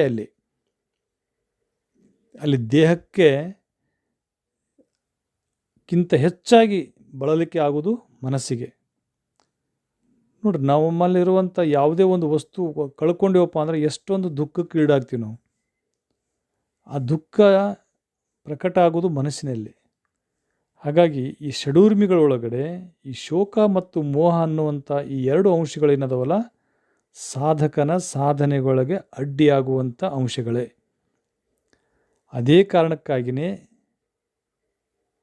ಸಾಧು ಸಂತರು, ಋಷಿ ಮುನಿಗಳು, ಶರಣರು ಅಸಂಗ್ರಹ ನೀತಿಯನ್ನು ಪಾಲಿಸ್ತಾ ಬಂದರು. ಯಾವುದ್ರ ಬಗ್ಗೆ ನಾವು ಸಂಗ್ರಹಿಸಿಟ್ಟಿವಪ್ಪ ಅಂದರೆ ಅದು ನಮಗೆ ಒಂದಿಲ್ಲೊಂದು ದಿವಸ ಮೋಹವನ್ನು ಉಂಟು ಮಾಡ್ತದೆ. ಆ ಮೋಹ ಶೋಕವನ್ನು ಕೊಡ್ತದೆ ಅನ್ನೋ ಕಾರಣಕ್ಕಾಗಿ ಸಂಗ್ರಹಿಸುವಂತಹ ವಿಚಾರವನ್ನೇ ಕೈಬಿಟ್ರು ಅವರು. ನಂದು ಅನ್ನುವಂಥದ್ದನ್ನು ತೆಗೆದು ನಮ್ಮದು ಅನ್ನುವಂಥ ವಿಚಾರಕ್ಕೆ ಬಂದರು. ಸೋಹಂ ಎಂದೆನಿಸದೆ ದಾಸೋಹಂ ಎಂದೆನಿಸುವಂಥ ಶರಣರು. ಯಾಕಂದ್ರೆ ಇದೇ ಕಾರಣಕ್ಕಾಗಿ ಈ ಷಡೂರ್ಮಿಗಳೊಳಗೆ ಇರುವಂಥ ಈ ಶೋಕ ಮತ್ತು ಮೋಹದಿಂದ ಹೊರಬರೋದಕ್ಕೋಸ್ಕರವಾಗಿ ದಾಸೋಹ ತತ್ವ, ದಾಸೋಹ ವಿಚಾರ ಒಂದೇ ಅಲ್ಲ, ದಾಸೋಹ ಒಂದು ಪ್ರತಿಯೊಂದು ಅವ್ರ ವಿಚಾರಗಳು ಏನಿದಾವಲ್ಲ ಇವುಗಳಿಂದ ಹೊರಗೆ ಬರೋದಕ್ಕೋಸ್ಕರವಾಗಿಯೇ ಅವು ಪ್ರಕಟವಾಗಿರುವಂಥವು. ಇನ್ನು ಷಡೂರ್ಮಿಗಳೊಳಗೆ ಮುಂದಿನ ಕೊನೆಯ ಎರಡು ಅಂತಂದರೆ ಒಂದು ಜನನ ಮತ್ತು ಮರಣ. ಇವಂತೂ ವ್ಯಕ್ತಿಯನ್ನು ಜರ್ಜರಿತರನ್ನಾಗಿ ಮಾಡಿಬಿಡ್ತಾವೆ. ಒಂದು ಕಡೆ ದಾರ್ಶನಿಕರು ಹೇಳ್ತಾರೆ, ನಾವು ಯಾಕೆ ಹುಟ್ಟಿವಪ್ಪ ಅಂದ್ರೆ ಸಾಯೋದಕ್ಕಂತೇಳಿ. ಜನನದ ಅಂತಿಮ ಪಯಣನೇ ಮರಣ. ಇದು ಗೊತ್ತಿದ್ದೂ ಅದನ್ನು ನಾವು ಶಾಶ್ವತ ಅಂತ ಏನು ಬದುಕ್ತೀವಲ್ಲ ಅಲ್ಲಿ ಸಾಧಕನ ಸಾಧನೆಗೆ ಅಡ್ಡಿ ಆಗ್ತದೆ. ಒಂದು ಕಡೆ ಹೇಳ್ತಾರೆ, ಇಲ್ಲಿ ಜರ ಅಥವಾ ಜರೆ ಅಂತಂದ್ರೆ ಅದೊಂದು ಮುಪ್ಪು ಅಂತೇಳಿ. ಅದು ಬರಲೇಬೇಕು. ಹುಟ್ಟಿರುವಂತಹ ಬೆಳೆಯುವಂಥ ಪ್ರತಿ ಜೀವಿಗೂ ಒಂದು ಅಂತ್ಯ ಅಂತಿರುತ್ತೆ. ಅಂತ್ಯದ ಹಿಂದಿನ ಸ್ಥಿತಿಯೇ ಮುಪ್ಪು. ಈ ಮರಣವೆಂಬುದು ಎಲ್ಲರಿಗೂ ತಿಳಿದ ವಿಚಾರವೇ. ಈ ಜರೆಯ ಇಲ್ಲೇನು ಜರ ಅಂತಂದರಲ್ಲ, ಜರಾದ ಬದಲಿ ಅಲ್ಲಿ ಜನನ ಅಂತಲೂ ಕೆಲವೊಂದಿಷ್ಟು ಕಡೆ ವಚನಕಾರರು ಬಳಸ್ತಾರೆ. ಈ ಷಡೂರ್ಮಿಗಳೊಳಗೆ ಜನನ ಮತ್ತು ಮರಣ ಅನ್ನುವಂಥವು ಸಹ ಈ ಷಡೂರ್ಮಿಗಳೊಳಗೆ ಪಾಲುದಾರರೇ. ಹುಟ್ಟಿರುವಂಥ ಅಂದ್ರೆ ಪ್ರತಿಯೊಂದು ಬೆಳೀತಾ ಇರುವಂಥ ಶರೀರಕ್ಕೆ ಮುಪ್ಪು ಬರಲೇಬೇಕು. ಮುಪ್ಪಿನಿಂದ ಯಾವ ಶರೀರವೂ ಹೊರತಾಗಿಲ್ಲ. ಅದು ಮುಪ್ಪು ಅನ್ನುವಂಥದ್ದು ಭೀಕರ ಅಂತ ಅನ್ನಿಸ್ತದೆ. ಯಾಕಂತಂದ್ರೆ ಬಾಲ್ಯದಲ್ಲಿ ಮತ್ತು ಯೌವನದಲ್ಲಿ ಶರೀರ ಭಾಳ ಸದೃಢವಾಗಿದ್ದಾಗ ಅದು ಶಾಶ್ವತ ಅಂಥೇಳಿ ಮೆರೆದಿರ್ತಾನೆ ವ್ಯಕ್ತಿ. ಮುಪ್ಪು ಬಂತಪ್ಪ ಅಂದ್ರೆ ಅಸಹಾಯಕನಾಗ್ತಾನೆ, ಅವಲಂಬಿತನಾಗ್ತಾನೆ. ಅವಾಗ ಅದು ಭೀಕರ ಅಂತ ಅನ್ನಿಸ್ತದೆ. ಕೊನೆಗೆ ಮರಣ ಅಂತೂ ನಿಶ್ಚಿತ. ಹೀಗೆ ಹುಟ್ಟಿರುವಂಥ ಪ್ರತಿಯೊಬ್ಬ ವ್ಯಕ್ತಿಗಳಾಗಿರ್ಬೋದು, ವಸ್ತುಗಳಾಗಿರ್ಬೋದು, ಜೀವಿಗಳಾಗಿರ್ಬೋದು, ಎಲ್ಲದಕ್ಕೂ ಅಂತ್ಯ ಅನ್ನೋದು ಶತಸಿದ್ಧ. ಜಾತಸ್ಯ ಮರಣಂ ಧ್ರುವಂ ಅಂತ ಹೇಳ್ತಾರೆ. ಯಾವುದು ಹುಡ್ತೈತಿ ಅದು ಸಾಯಲೇಬೇಕು. ಹೀಗೆ ಈ ತಪ್ಪಿಲ್ಲದ ಈ ಸಾವಿಗೆ ಮುಂಚೆ ಶರೀರ ಏನದಲ್ಲ ಮುದುಡು ಹೋಗ್ತದಲ್ಲ, ಅದಕ್ಕೆ ಮುಪ್ಪು ಅಂತ ಕರೀತಾರೆ. ಮರಣ ಜೀವನವನ್ನೇ ಕೊನೆಗೊಳಿಸುತ್ತದೆ. ಆ ಕಾರಣಕ್ಕಾಗಿ ಈ ಜರ ಮತ್ತು ಮರಣ ಅನ್ನುವಂಥದ್ದು ಇದು ದೇಹದ ಧರ್ಮಕ್ಕೆ ಸಂಬಂಧಪಟ್ಟಂಥವು. ಇಲ್ಲಿ ನಾವು ಗಮನಿಸಬೇಕು, ಈ ಒಟ್ಟು 6 ಷಡೂರ್ಮಿಗಳು ಅಂತ ಕರಿತೀವಲ್ಲ, ಈ 6 ಸಹ ಸಾಧಕನಿಗೆ ಅಡ್ಡಿಯಾಗುವಂಥವು. ಯಾರು ಇವು ಅಡ್ಡಿಪಡಿಸುವಂಥ ವಸ್ತುಗಳನ್ನು ತಿಳ್ಕೊತಾರೆ ಅವರು ತಮ್ಮ ಸಾಧನಾ ಪಥದೊಳಗೆ ಸರಾಗವಾಗಿ ಚಲಿಸೋದಕ್ಕೆ ಸಾಧ್ಯ ಆಕೈತಿ. ಆ ಕಾರಣಕ್ಕಾಗಿಯೇ ಬಹುಶಃ 12ನೇ ಶತಮಾನದಲ್ಲಿ ಕಲ್ಯಾಣಕ್ಕೆ ಆಗಮಿಸಿರುವಂಥ ಎಲ್ಲ ಶರಣರು ಈ ಷಡೂರ್ಮಿಗಳು ಅನ್ನುವಂಥ ಈ 6 ಅಂಶಗಳು ನಮಗೆ ಅಡ್ಡಿ ಆಗ್ತಾವೆ ಅಂತ ತಿಳ್ಕೊಂಡು ಅವುಗಳ ಬಗ್ಗೆ ಹೆಚ್ಚು ಎಚ್ಚರದಿಂದ ಇದ್ದರು. ಮರಣವೇ ಮಹಾನವಮಿ ಅಂತ ಅನ್ಬೇಕಾಗಿತ್ತಪ್ಪ ಅಂದರೆ ಈ ಷಡೂರ್ಮಿಗಳೊಳಗೆ ಮರಣಕ್ಕೆ ಯಾವ ಸ್ಥಾನವನ್ನು ಕೊಟ್ಟಿದ್ರು ಅನ್ನೋದನ್ನು ನಾವು ಅರ್ಥ ಮಾಡ್ಕೋಬೇಕು. ಶರಣರು ದುಃಖಿಸಲಿಲ್ಲ. ಅವರು ಸ್ವತಃ ಬಸವಣ್ಣನವರ ಮಗ ಬಾಲ ಸಂಗಯ್ಯನವರು ಮಗು ಹೋದಾಗ ನಾವು ಲಿಂಗಮ್ಮ ತಾಯಿಯ ನೀಲಂ ತಾಯಿಯವ್ರ ವಚನವನ್ನು ಓದಬೇಕು. ನಾವು ಅಲ್ಲಿ ಬರುವಂತಹ ಬಸವಣ್ಣವರನ್ನ ಅಗಲಿಕೆ ಆ ವಚನಗಳನ್ನು ಓದ್ತಾ ಹೋದಾಗ ಅವರು ದುಃಖದಿಂದ ಯಾವ ರೀತಿಯಾಗಿ ಹೊರಗೆ ಬಂದರು ಅನ್ನೋದನ್ನು ಅರ್ಥ ಆಗ್ತಾವೆ ವಚನಗಳನ್ನೆಲ್ಲ ಓದಿದರೆ. ಶೋಕದಿಂದ ಮತ್ತು ಹೊರಗೆ ಬರಬೇಕಾಗಿತ್ತಪ್ಪ ಅಂದ್ರೆ, ಈ ಮರಣ ಶೋಕದಿಂದ ಹೊರಗೆ ಬರಬೇಕಾಗಿತ್ತಂದ್ರೆ ಈ ಜನ ಸೂತಕ ಅಥವಾ ಜನನದ ಆಯಿತಪ್ಪ ಅಂತಂದಮೇಲೆ ಖುಷಿಯಿಂದ ಇರುವಂಥದ್ದು ಅಲ್ಲ, ಮರಣ ಆಯ್ತಪ್ಪ ಅಂದ್ರೆ ದುಃಖದಿಂದ ಇರುವಂಥದ್ದಲ್ಲ. ಅವೆರಡೂ ಸಹಜ ಪ್ರಕ್ರಿಯೆಗಳು ಅಂಥೇಳಿ ಶರಣರು ಭಾವಿಸಿದ್ರು ಅನ್ನೋದನ್ನು ಅವ್ರ ವಚನಗಳನ್ನು ಓದಿದಾಗ ನಮಗೆ ಅರ್ಥ ಆಗ್ತೈತಿ. ಕೊನೆಯ ಕಾಲಘಟ್ಟದಲ್ಲಿ ಬಸವಣ್ಣವರು ನೀಲಮ್ಮ ತಾಯಿಯವ್ರನ್ನ ಹಡಪದಪ್ಪನವ್ರು ಕೊಟ್ಟು ಕಳಿಸಿದ್ರು. ಅವ್ರು ಇಲ್ಲಿಗೆ ಬರೋದಕ್ಕೆ ಹೇಳಿದಾಗ ಅವಾಗ ನೀಲಮ್ಮ ತಾಯಿಯವ್ರ ಹತ್ರ ಅಲ್ಲಿರೋ ಸಂಗಯ್ಯ ಬೇರೆ ಇಲ್ಲಿರೋ ಸಂಗಯ್ಯ ಬೇರೆ ಇಲ್ಲೇನು, ಅಲ್ಲಿ ಇಲ್ಲಿ ಅನ್ನುವಂಥ ಭೇದ ಯಾಕೆ ಬಂತು ಬಸವಣ್ಣವರಿಗೆ ಅಂತ ಹೇಳ್ತಾರೆ. ಅಂದರೆ ದೇಹ ಬಿಡುವಂಥ ಸ್ಥಿತಿಯೊಳಗೂ ಸಹ ಸ್ಥಿತಪ್ರಜ್ಞರಾಗಿದ್ದರು ಶರಣರು. ಈ ಷಡೂರ್ಮಿಗಳಿಂದ ಹೊರಬಂದಿದ್ದರು ಅನ್ನೋದನ್ನು ಅವರ ಜೀವನದ ವೃತ್ತಾಂತವನ್ನು ನೋಡುವಾಗ ನಮಗೆಲ್ಲ ಅರ್ಥ ಆಗ್ತದೆ. ಎಲ್ಲ ದೊಡ್ಡ ದೊಡ್ಡ ರಾಜ್ಯವನ್ನೇ ತ್ಯಾಗ ಮಾಡಿ ಅರಸರು ಕಲ್ಯಾಣಕ್ಕೆ ಬರ್ತಾರಪ್ಪ ಅಂತಂದರೆ ಅವರು ಈ 2ನೇ ಶೋಕ ಮತ್ತು ಮೋಹ ಅನ್ನುವಂಥ ಷಡೂರ್ಮಿಯಿಂದ ಹೊರಗೆ ಬಂದಿದ್ದರು. ಅರಸೊತ್ತಿಗೆಯನ್ನು ಬಿಟ್ಟು ಬರಬೇಕಂದ್ರೆ ಆ ಮೋಹವನ್ನು ಬಿಟ್ಟು ಬಂದಿದ್ದರು. ಮನೆಗೆ ಕಳ್ಳ ಬಂದು ಕದೀತಾ ಇರಬೇಕಾದಾಗ ಬಸವಣ್ಣವ್ರು ಹೇಳ್ತಾರೆ, ಕಳ್ಳನ ಮನೆಗೊಬ್ಬ ಬಲುಗಳ್ಳ ಸಂಗಯ್ಯನಲ್ಲದೆ ಬೇರೆಯವರು ಬರೋದಕ್ಕೆ ಸಾಧ್ಯನು, ಬೆಂಡಲ್ಲಿ ಬಿಚ್ಚಿ ಕೊಡು ಅಂತ ಹೇಳಬೇಕಾದ್ರೆ ಅವರು ತಮ್ಮಲ್ಲಿರುವಂಥ ವಸ್ತು ಹೋಯ್ತು ಅನ್ನುವಂಥ ಭಾವ ಇಲ್ಲ, ಶೋಕ ಇಲ್ಲ. ಯಾಕಂದರೆ ಅವರಲ್ಲಿ ಮೋಹ ಇಲ್ಲ. ಹೀಗೆ ಷಡೂರ್ಮಿಗಳನ್ನು ಯಾವ ರೀತಿಯಾಗಿ ಅವ್ರು ಮಟ್ಟ ಹಾಕಿದ್ರು ಅನ್ನೋದನ್ನು ಪ್ರತಿಯೊಬ್ಬ ಶರಣರ ಜೀವನವನ್ನು ನಾವು ಅಧ್ಯಯನ ಮಾಡಿದ್ರೆ ಗೊತ್ತಾಗ್ತೈತಿ. ವಸ್ತುವಿನ ಮೇಲೆ ಮೋಹ ಇರದೇ ಇರೋದಕ್ಕೋಸ್ಕರವಾಗಿ ಸತ್ಯಕ್ಕನವರು ಬಟ್ಟೆಯಲ್ಲಿ ಹೊನ್ನ ವಸ್ತು ಬಿದ್ದಿದ್ದರೆ ಕೈ ಮುಟ್ಟಿ ಆದರೆ ನಿಮ್ಮಾಣೆ ನಿಮ್ಮ ಪ್ರಮಥರಾಣೆ ಅಂತ ಹೇಳಬೇಕಾದ್ರೆ ಅದನ್ನು ಚಿಮ್ತಾರಪ್ಪ ಅಂತಂದ್ರೆ ಅವರಲ್ಲಿ ಮೋಹ ಅನ್ನುವಂಥದ್ದು ಇದಿಲ್ಲ. ದೇಹ ಬಿಟ್ಟಾಗ ಎಷ್ಟೋ ಶರಣರು ಶೋಕಿಸದೇ ಇಲ್ಲ. ಕಲ್ಯಾಣದಿಂದ ಉಳುವಿವರೆಗೆ ಹೋಗಬೇಕಾದಾಗ ಎಷ್ಟೋ ಶರಣರು ಮಾರ್ಗ ಮಧ್ಯದಲ್ಲೇ ದೇಹವನ್ನು ತ್ಯಾಗ ಮಾಡ್ತಾರೆ. ತ್ಯಾಗ ಮಾಡಿದ್ದರೆ ಮೋಹಕ್ಕೆ ಒಟ್ಪಟ್ಟಿದ್ದರೆ ಉಳುವಿವರೆಗೆ ಹೋಗೋದಕ್ಕೆ ಸಾಧ್ಯ ಆಗ್ತಿದ್ದಿಲ್ಲ. ಹೀಗೆ ಶರಣರ ಜೀವನವನ್ನು ಪೂರ್ತಿ ಅಧ್ಯಯನ ಮಾಡಿದಾಗ ಈ ಷಡೂರ್ಮಿಗಳಾಗಿರುವಂತಹ ಕ್ಷುತ್ತು, ಪಿಪಾಸೆ, ಶೋಕ, ಮೋಹ, ಜರ, ಮರಣ ಇವ್ಯಾವನ್ನೂ ಸಹ ಅವರು ನಿಯಂತ್ರಿಸಿದ್ರು. ಅವನು ಹೇಗೆ ನಿಯಂತ್ರಿಸಬೇಕು, ನಿಯಂತ್ರಿಸೋದ್ರಿಂದ ಆಗುವಂಥ ಲಾಭ ಏನು ಅನ್ನೋದನ್ನು ವಚನಗಳನ್ನು ನೋಡ್ತಾ ಹೋಗೋಣ. ಸ್ವತಂತ್ರ ಸಿದ್ಧಲಿಂಗೇಶ್ವರ ತಮ್ಮ ಒಂದು ವಚನದಲ್ಲಿ ಹೇಳ್ತಾರೆ, ಕ್ಷುತ್ತು ಪಿಪಾಶೆ ಶೋಕ ಮೋಹ ಜರೆ ಮರಣ ಈ ಷಡೂರ್ಮಿಗಳು ಕೆಡುವುದಕ್ಕೊಂದು ವಿವರವ ಹೇಳಿ ಹೇಗೆ ಕೇಳಿರಯ್ಯ. ಶರಣರು ಹೆಂಗೆ ಅವ್ನು ಕಂಟ್ರೋಲ್ ಮಾಡಿಕೊಂಡ್ರು, ಅದನ್ನು ಕಂಟ್ರೋಲ್ ಮಾಡಿಕೊಳ್ಳುವಂಥ ಮೆಥಡ್ಸನ್ನು ಇಲ್ಲಿ ಹೇಳ್ತಾರೆ ಅವರು ಸ್ವತಂತ್ರ ಸಿದ್ಧಲಿಂಗೇಶ್ವರು. ಅಂಗದ ಆಪ್ಯಾಯವನ್ನು ಅಳಿದು ಲಿಂಗದ ಆಪ್ಯಾಯವನ್ನು ಉಳಿದಡೆ ಕ್ಷುತ್ತು ಕೆಟ್ಟಿದ್ದು. ನೋಡ್ರಿ, ನಾವು ಅಂಗದ ಬಗ್ಗೆ ಹೆಚ್ಚು ಒಲವು ತೋರಿಸ್ತೀವಲ್ಲ, ಅದನ್ನು ತೆಗೆದು ಲಿಂಗದ ಬಗ್ಗೆ ಹೆಚ್ಚು ಒಲವು ತೋರಿಸ್ಬಿಟ್ರೆ ಕ್ಷುತ್ತು ಅನ್ನುವಂಥದ್ದು ಹಸಿವು ಕೆಟ್ಟು ಹೋಗ್ಬಿಡ್ತೈತಿ ಅಂತ ಹೇಳ್ತಾರೆ. ಹಸಿವು ಅನ್ನುವಂಥದ್ದು ಯಾವಾಗ ಬರುತ್ತಂದರೆ ನಾವು ಅಂಗದ ಬಗ್ಗೆ ಚಿಂತನೆ ಮಾಡಿದ್ರೆ ಹಸಿವು ಬರ್ತೈತಿ. ಹಸಿವು ಆಗೋದು ಅಂಗಕ್ಕೆ, ಲಿಂಗಕ್ಕಲ್ಲ. ಆ ಕಾರಣಕ್ಕಾಗಿ ಅಂಗದ ಬಗ್ಗೆ ಚಿಂತನೆ ಮಾಡುವಂಥದ್ದು ಹೇಳ್ತಲ್ಲ, ಅಂಗದ ಆಪ್ಯಾಯನವನ್ನು ಅಳಿದು ಲಿಂಗದ ಆಪ್ಯಾಯನವನ್ನು ಉಳಿದಡೆ ಕ್ಷುತ್ತು ಕೆಟ್ಟಿದ್ದು. ಲಿಂಗದ ಬಗ್ಗೆ ಲಿಂಗ ವ್ಯಸನಿ ಆಗಬೇಕು. ಲಿಂಗದ ಬಗ್ಗೆ ವ್ಯಸನಿ ಆದಾಗ ಮಾತ್ರ ಈ ಹಸಿವು ಅನ್ನೋದು ಹೋಗ್ತದೆ. ಪಾದೋದಕವೆಂಬ ಪರಮಾನಂದ ಜಲವನ್ನು ಇಂಟಿದಲ್ಲಿ ಪಿಪಾಸೆ ಕೆಟ್ಟುದು. ಅಂಗದ ಬಗ್ಗೆ ಚಿಂತನೆ ಮಾಡಿದರೆ ನಮಗೆ ಹಸಿವು ಮತ್ತು ನೀರಡಿಕೆ ಆಗ್ತದೆ, ತೃಷೆ ಆಗ್ತದೆ. ನಾವು ಪಾದೋದಕವೆಂಬ ಜಲವನ್ನು, ಪಾದೋದಕ ಅಂತಂದರೆ ಕಾಲು ತೊಳೆದ ನೀರು ಅಲ್ಲ ಅನ್ನೋದನ್ನು ಸ್ಪಷ್ಟ ಮಾಡ್ಕೋಬೇಕು ನಾವು. ಲಿಂಗಾಂಗ ಸಾಮರಸ್ಯದೊಳಗಡೆ ಶರಣನು ಅನುಭವಿಸುವಂತಹ ಆ ತೊಟ್ಟಿಕ್ಕುವಂತಹ ರಸ ಏನಿದೆಯಲ್ಲ, ಅದನ್ನು ಹಡಪದಪ್ಪಣ್ಣವರ ಪುಣ್ಯಶ್ರೀ ಲಿಂಗಮ್ಮನವ್ರು ಭಾಳ ಚೆಂದ ಹೇಳ್ತಾರೆ.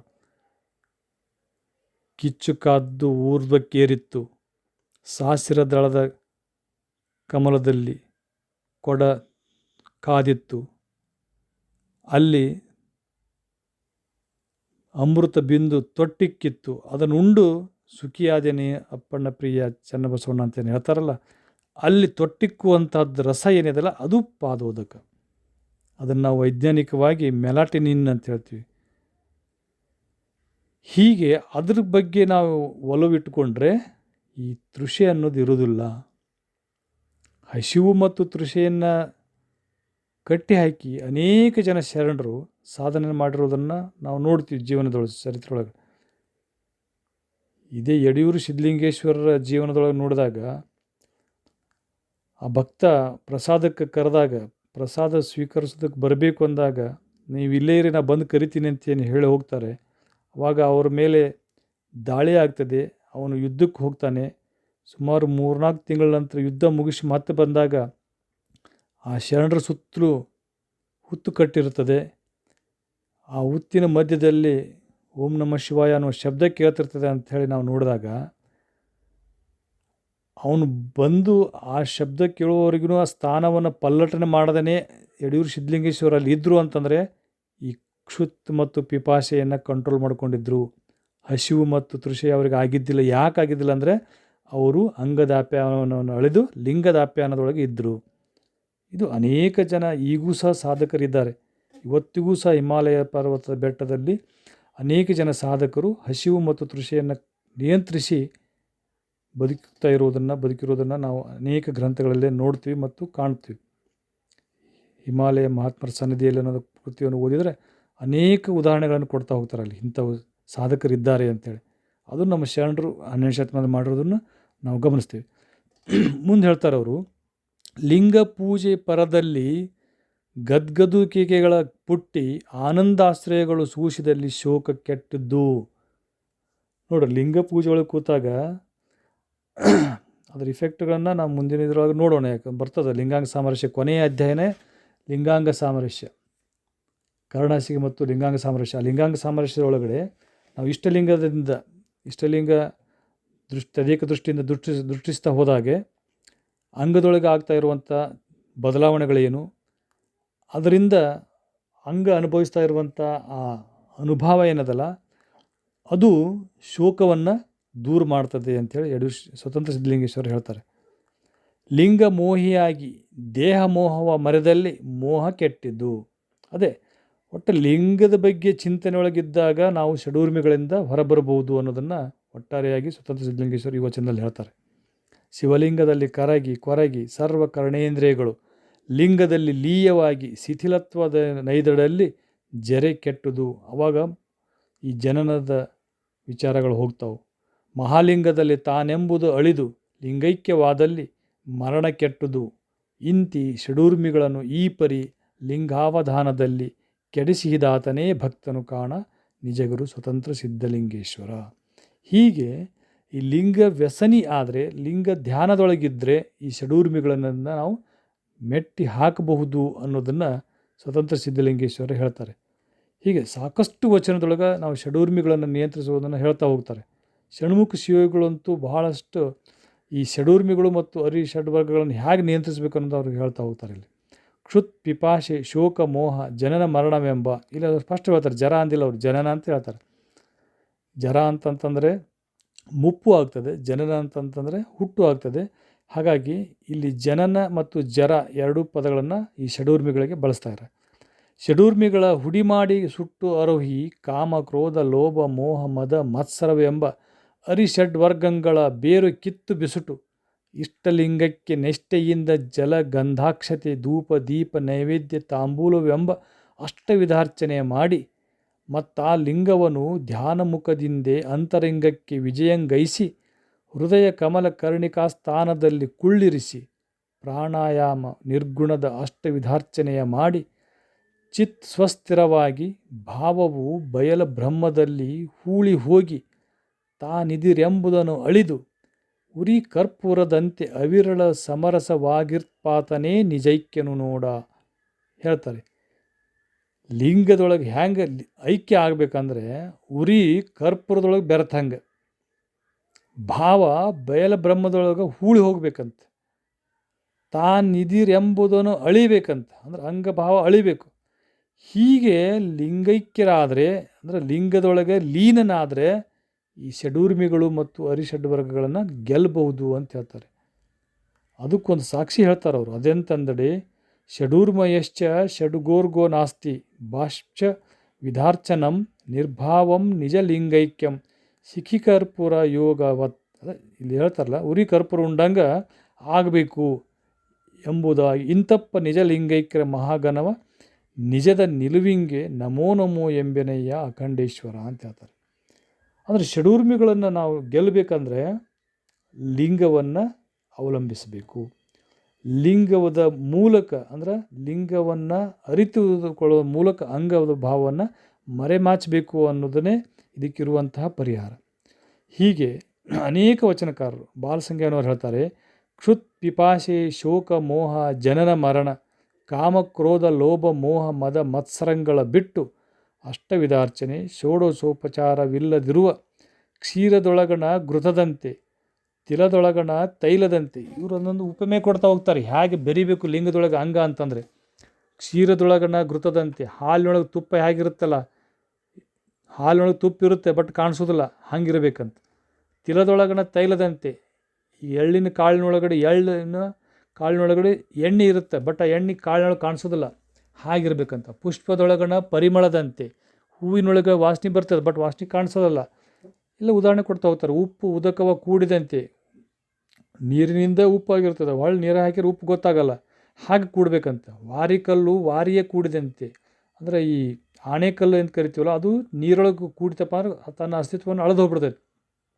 ಹಾಗೆ ಕರ್ಪೂರವ ಜ್ಯೋತಿಯ ಕೂಡಿದಂತೆ ಮನ ಲಿಂಗದಲ್ಲಿ ಲೀಯವಾಗಿಹುದೆಯ ಐಕ್ಯಸ್ಥಲ ನೋಡ ಇದಕ್ಕೆ ಈಶ್ವರನ ಉವಾಚ ಅಂತ ಕೊಡ್ತಾರೆ ಅವರು.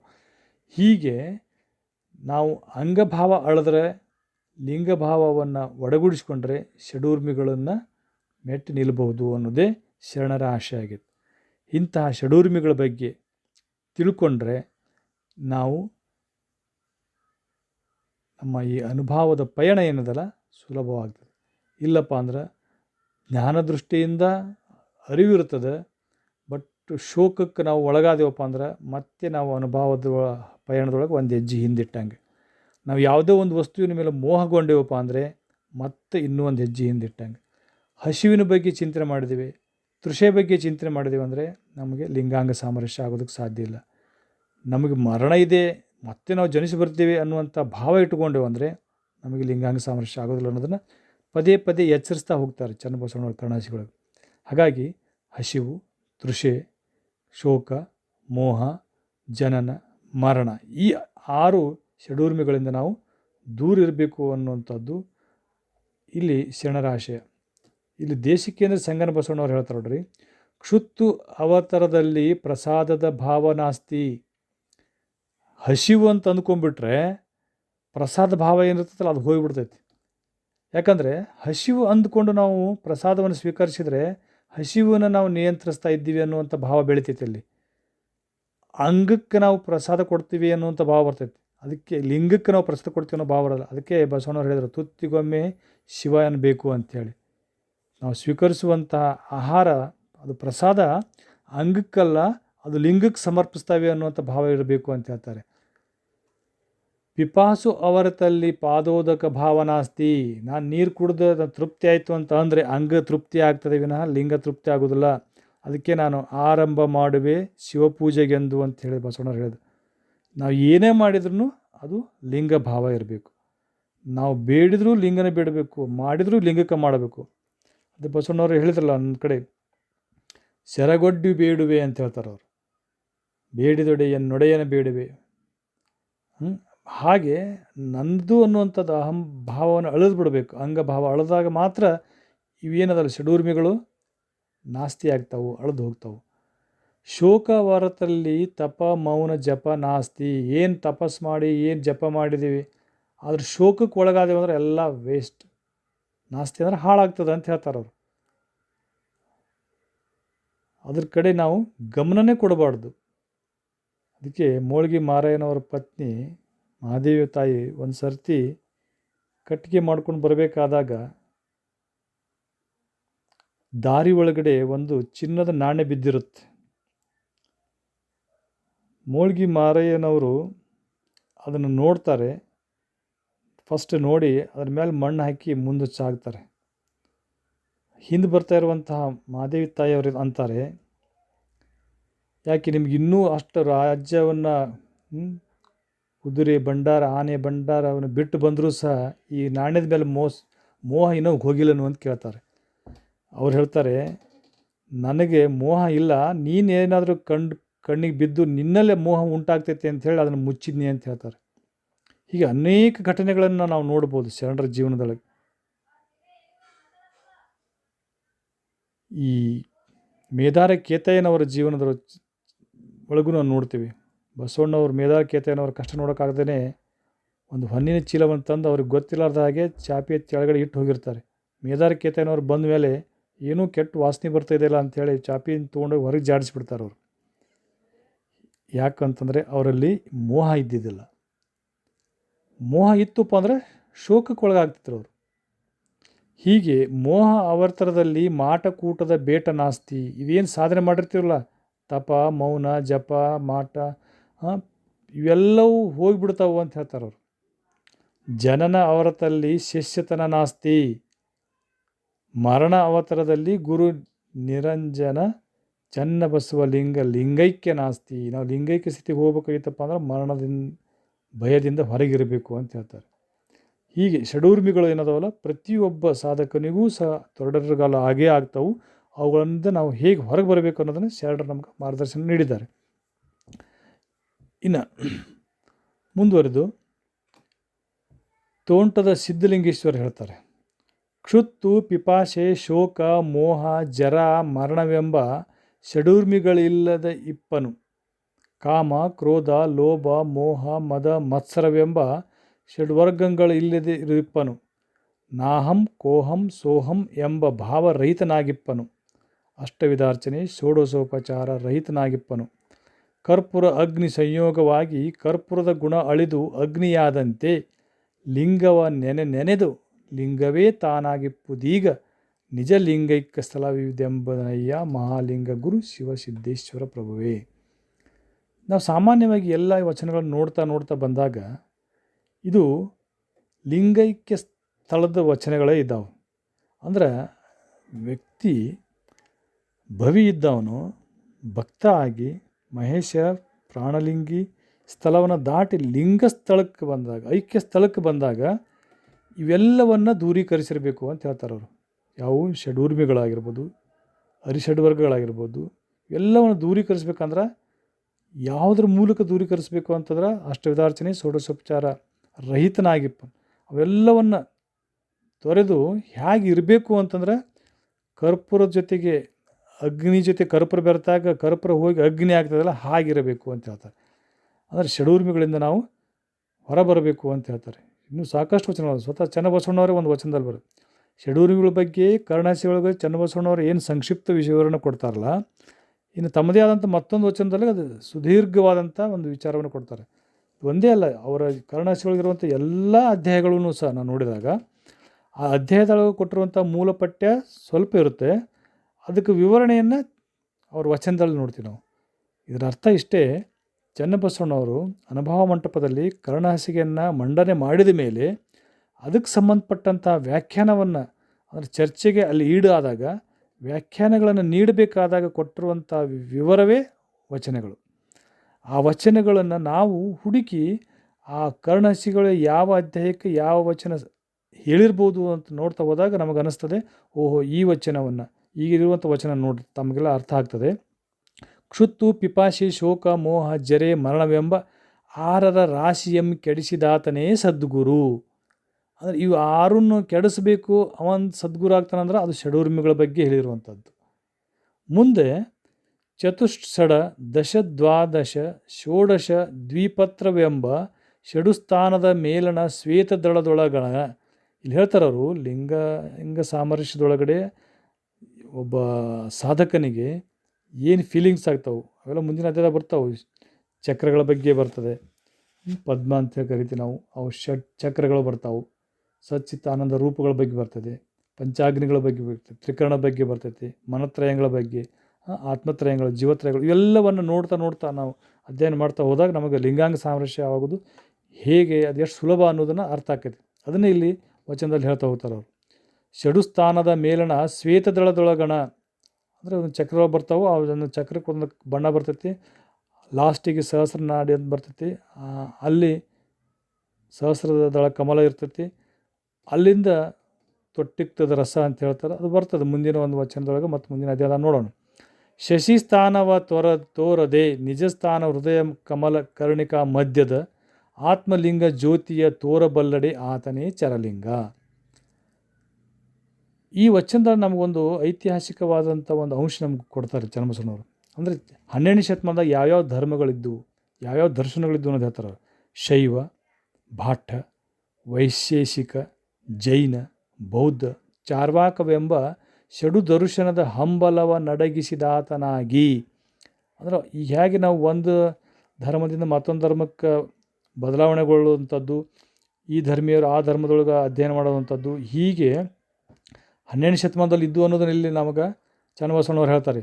ಈ ಶೈವ ಅನ್ನುವಂಥದ್ದು, ಭಾಟ್ಟ ಅನ್ನುವಂಥದ್ದು, ವೈಶೇಷಿಕ ಅನ್ನುವಂಥದ್ದು, ಜೈನ, ಬೌದ್ಧ, ಚಾರ್ವಾಕ ಇವು ಷಡು ದರ್ಶನಗಳು ಅಂತಾರಲ್ಲ, ಹಂಬಲವ ನಡಗಿಸಿದಾತನೇ. ಇದರಿಂದ ಇದಕ್ಕೆ ಜಿಗಿತಿದ್ರು, ಇದರಿಂದ ಇದಕ್ಕೆ ಜಿಗಿತಿದ್ರು ಕಾಣಿಸ್ತದೆ. ಬಹುಶಃ ಅವನು ಅಡಗಿಸ್ಕೊಂಡಿರ್ತಾನಲ್ಲ ಅವನು ಯಾರಪ್ಪ ಅಂತಂದ್ರೆ ಅವ್ರು ಹೇಳುವಾಗೆ ಸದ್ಗುರು ಆಗಿರ್ಬೋದು, ಆತನೇ ಚರಲಿಂಗ ಆಗಿರ್ಬೋದು. ವಾದ, ವೈಶ್ಯ, ಯಂತ್ರ, ಮಹೇಂದ್ರಜಾಲ, ಆಕರ್ಷಣ, ಉಚ್ಚಾಟನವೆಂಬ 6 ಭ್ರಮೆಯ ನಡಗಿಸಿದಾತನಾಗಿ ಪ್ರಣವ ಪಂಚಾಕ್ಷರ ಪದಸ್ಥನಾಗಿ ಇಂತಿ ಷಷ್ಠ ಸಂಪಾದನೆ 36ರಿಂದ ಕೂಡಲ ಚೆನ್ನ ಸಂಗಯ್ಯ ಶರಣ ಬಸವಣ್ಣ ಬರಿಯ ಬಯಲು ಅಂತ ಹೇಳ್ತಾರೆ. ಒಂದು ಐಕಾನ್ ಬೇಕಾಗಿತ್ತಲ್ಲ, ಇಷ್ಟೆಲ್ಲ ಸಿದ್ಧಾಂತಗಳ ಬಗ್ಗೆ ಚರ್ಚೆ ನಡೆದಿತ್ತು, ಇವೆಲ್ಲವನ್ನು ಮೀರಿದಂಥವ್ರು ಒಬ್ಬರನ್ನ ತೋರಿಸೋದಕ್ಕೆ ಬೇಕಾಗಿತ್ತಲ್ಲ, ಅವರೇ ಬಸವಣ್ಣ ಅಂತ ಹೇಳ್ತಾರೆ. ಇಲ್ಲಿ ಬಸವಣ್ಣನವರ ವ್ಯಕ್ತಿತ್ವದ ಬಗ್ಗೆ ನಾವು ಬರೀ ಬಾಹ್ಯವಾಗಿ ಅಷ್ಟೇ ಮಾತಾಡ್ತಾ ಇದ್ದೀವಿ. ಅವ್ರ ವಚನಗಳನ್ನು ನಾವು ಗಮನಿಸ್ತಾ ಹೋದಾಗ ಹೆಚ್ಚು ಸಾಮಾಜಿಕವಾಗಿ ಮತ್ತು ಹೆಚ್ಚು ಆಕರ್ಷಣೀಯವಾಗಿದ್ದಾವೆ. ಆ ಕಾರಣಕ್ಕಾಗಿ ಬಸವಣ್ಣವ್ರು ದೊಡ್ಡವರು ಅಂತೇಳಿ ನಾವು ಸಾಮಾನ್ಯ ಅರ್ಥದಲ್ಲಿ ಭಾವಿಸಿರ್ತೀವಿ ಬಸವಣ್ಣವ್ರನ್ನ. ಆ ಚನ್ನಬಸವಣ್ಣವ್ರನ್ನ ನೋಡೋದೇ ಬೇರೆ. ಬಸವಣ್ಣವರು ಬರಿಯ ಬಯಲು ಅಂತ ಹೇಳ್ತಾರೆ. ಅವರು ಇವೇನು ಹೇಳ್ತಾರಲ್ಲ, ಷಡೂರ್ಮಿಗಳು, ಅರಿಷಡ್ವರ್ಗಗಳು, ಇವೆಲ್ಲ 36 ಅಂಶಗಳು, ಇವೆಲ್ಲವನ್ನು ಹೊರಗೆ ಇದ್ದಂಥವರೇ ಬಸವಣ್ಣವರು. ಆ ಕಾರಣಕ್ಕಾಗಿ ಬಸವಣ್ಣವರು ಬಯಲು ಅಂತ ಹೇಳ್ತಾರೆ. ಇಂತಹ ವ್ಯಕ್ತಿತ್ವವನ್ನು ಹೊಂದಿದ್ದಕ್ಕೋಸ್ಕರವಾಗಿಯೇ ಅಲ್ಲಂ ಪ್ರಭುಗಳು ನನ್ನ ಪ್ರಭುವಾಗಿ ಯಾಕೆ ಹುಟ್ಟಿಸಿದೆ, ಬಸವಣ್ಣ ಯಾಕೆ ಹುಟ್ಟಿಸಲಿಲ್ಲ ಅಂತ ಕೇಳ್ತಾರೆ ಅವರು. ಹೀಗೆ ಕರುಣಾಸಿಗೆಯನ್ನು ನಾವು ಅಧ್ಯಯನ ಮಾಡೋದಪ್ಪ ಅಂತಂದ್ರೆ ಸಮಗ್ರವಾಗಿ ಶರಣರ ಜೀವನವನ್ನು ಅಧ್ಯಯನ ಮಾಡೋದಾಗಿನೇ ಯಾವ ರೀತಿಯಾಗಿ ಶರಣರ ಈ ಷಡೂರ್ಮಿಗಳನ್ನು ನಿಲ್ಲಿಸ್ತಾ ಇದ್ರು ಅನ್ನೋದಕ್ಕೆ ಒಂದು ಪ್ರಸಿದ್ಧವಾಗಿರುವಂಥ ಒಂದು ವಚನ ಅಕ್ಕಮಹಾದೇವರು. ಹಸಿವು ತೃಷೆಯಾದಿಗಳು ಎನ್ನೊಳಗಾದ ಬಳಿಕ ವಿಷಯ ವಿಕಾರವಿನ್ನರಿಸಿ ಹೋದವು ಕಾಣ ತಂದೆ. ನಾನು ಹಸಿವು ತೃಷೆಯನ್ನು ಎನ್ನೊಳಗೆ ಕಂಟ್ರೋಲ್ ಮಾಡ್ಕೊಂಬಿಟ್ಟಿನಿ ಅಂತ ಹೇಳ್ತಾರಲ್ಲ ಅಕ್ಕಮಹಾದೇವರು. ಅದೇ ಕಾರಣ ನೀವು ಅರಸಿಕೊಂಡು ಬಂದಿರಣ್ಣ, ನೀವು ಅರಸುವ ಅರಕೆ ಎನ್ನೊಳಗಾಯಿತ್ತು. ಎನ್ನ ದೇವ ಚೆನ್ನಮಲ್ಲಿಕಾರ್ಜುನ ತನ್ನೊಳಗೆ ಇಂಬಿಟ್ಟುಕೊಂಡನಾಗಿ ಇನ್ನು ನಿನ್ನ ತಂದೆ ತಾಯಿತವನ್ನೊಲ್ಲಿ ನಾನು ಅಂತ ಹೇಳ್ತಾರೆ. ಮನೆ ಬಿಟ್ಟು ಹೊರಗೆ ಬರುವ ಹೊತ್ನ್ಯಾಗ ಅವರು ಅಕ್ಕಮಹಾದೇವರು ತಂದೆ ತಾಯಿಗಳಿಗೆ ಹೇಳಿರುವಂಥದ್ದು. ನಾನೆಲ್ಲ ಹೊರಗಡೆ ಹೋಗ್ತೀಯಮ್ಮ, ನೀ ಹಸಿವಾದ್ರೆ ಏನು ಮಾಡ್ತೀವಿ, ತೃಷಿ ಆದರೆ ಏನು ಮಾಡ್ತೀವಿ ಅಂತೇಳಿ ಪ್ರಶ್ನಿಸ್ತಾರೆ ಅವ್ರ ತಂದೆ ತಾಯಿಗಳು. ಅವೆಲ್ಲ ನಾನು ಒಳಗಡೆ ಇಟ್ಕೊಂಡ್ಬಿಟ್ಟೀನಿ, ಅವೆಲ್ಲವನ್ನು ನಾನು ಅಡಗಿಸ್ಕೊಂಡಿದ್ದಕ್ಕೋಸ್ಕರವಾಗಿ ನನಗೆ ಚನ್ನಬಸವಣ್ಣ ಮಲ್ಲಿಕಾರ್ಜುನ ಎಲ್ಲವನ್ನು ನೀಡ್ತಾನೆ. ಹಾಗಾಗಿ ನನಗೆ ಇನ್ನು ನಿನ್ನ ತಂದೆ ತಾಯಿತನವನ್ನು ಒಲ್ಲೆ ಅಂದರೆ ಇಲ್ಲಿ ಮೋಹ ಮತ್ತು ಶೋಕದಿಂದ ಹೊರಗೆ ಬಂದರು ಅಂತ ಅರ್ಥ. ಹೀಗೆ ಅನೇಕ ವಚನಗಳು ತಮ್ಮ ಮನಸ್ಸಿನೊಳಗೆ ತಾವೇ ಸಮಾಧಾನವನ್ನು ನೀಡ್ತಾರೆ ಇವರು ಷಡೂರ್ಮಿಗಳಿಂದ. ಹಸಿವೆ ನೀನು ನಿಲ್ಲು, ತೃಷೆಯೇ ನೀನು ನಿಲ್ಲು, ನಿದ್ರೆಯೇ ನೀನು ನಿಲ್ಲು, ಕಾಮವೇ ನೀನು ನಿಲ್ಲು, ಕ್ರೋಧವೇ ನೀನು ನಿಲ್ಲು, ಮೋಹವೇ ನೀನು ನಿಲ್ಲು, ಲೋಭವೇ ನೀನು ನಿಲ್ಲು, ಮದವೇ ನೀನು ನಿಲ್ಲು, ಮತ್ಸರವೇ ನೀನು ನಿಲ್ಲು, ಸಚರಾಚರವೇ ನೀನು ನಿಲ್ಲು, ನಾನು ಚನ್ನಮಲ್ಲಿಕಾರ್ಜುನ ದೇವರ ಅವಸರದ ಓಲೆಯನ್ನು ಒಯ್ಯುತ್ತಿದ್ದೇನೆ, ಶರಣಾರ್ಥಿ ಅಂತ ಹೇಳ್ತಾರೆ. ನೋಡ್ರಿ, ಒಬ್ಬ ವ್ಯಕ್ತಿ ಅಂಗಭಾವ ಮರೆತು ಲಿಂಗಭಾವದೊಳಗಿದ್ದಾಗ ಇವೆಲ್ಲವನ್ನು ನಿಯಂತ್ರಿಸಬಹುದು ಅನ್ನೋದಕ್ಕೆ ಅಕ್ಕಮಹಾದೇವರ ಈ ವಚನ ಸಾಕ್ಷಿ. ಹೀಗೆ ಷಡೂರ್ಮಿಗಳು ಅನ್ನುವಂಥವು ಏನದವಲ್ಲ, ನಾವು ಅರಿತುಕೊಂಡಿರುವ ಹಾಗೆ ನಮ್ಮ ಸಾಧನೆಗೆ ಎದುರು ಆಗ್ತಾ ಇರುವಂಥ ಅಂಶಗಳು, ಇವುಗಳನ್ನು ನಿಯಂತ್ರಿಸಿದಾಗ ಮಾತ್ರ ಅಂಗಭಾವ ಹೋಗಿ ಲಿಂಗಭಾವ ಬರ್ತದೆ. ಅವಾಗ ಲಿಂಗೈಕ್ಯ ಆಗೋದಕ್ಕೆ ಸಾಧ್ಯ ಆಗ್ತದೆ.